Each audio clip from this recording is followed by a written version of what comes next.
રાજકોટમાં ધમકીભર્યા ઈમેઇલ મળવાનો સિલસિલો યથાવત. હેડ પોસ્ટ ઓફિસ અને પાસપોર્ટ ઓફિસને ઉડાવી દેવાની ધમકી. Bomb squad, dog squad, SOG સહિતનો કાફલો દોડી ગયો. અહેવાલ સંજય પોપટ. પોલીસ કંટ્રોલ રૂમ રાજકોટ શહેરના પોલીસ કંટ્રોલ રૂમ દ્વારા 12 વાગ્યે એક મેલ મળેલ, જેમાં જણાવેલ કે પોસ્ટ ઓફિસ, મુખ્ય પોસ્ટ ઓફિસ તેમજ પાસપોર્ટ ઓફિસ ખાતે બોમ્બ મૂકવાની ધમકી પર મેલ મળેલ.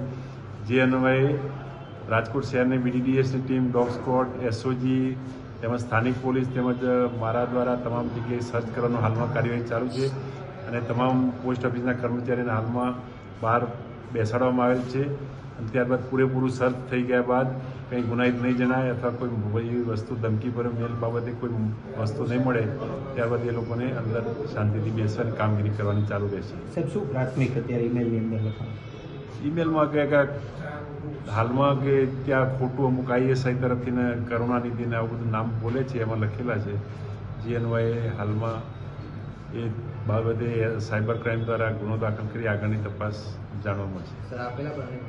અનેક વખત આવા ગુનાહિત મેલ બોમ્બ મૂકવાની ધમકી કર્યા મેલ કોર્ટમાં ઘણીવાર બનાવ બનેલો છે. એ બાબતે પણ હાલમાં તપાસ ચાલુ છે.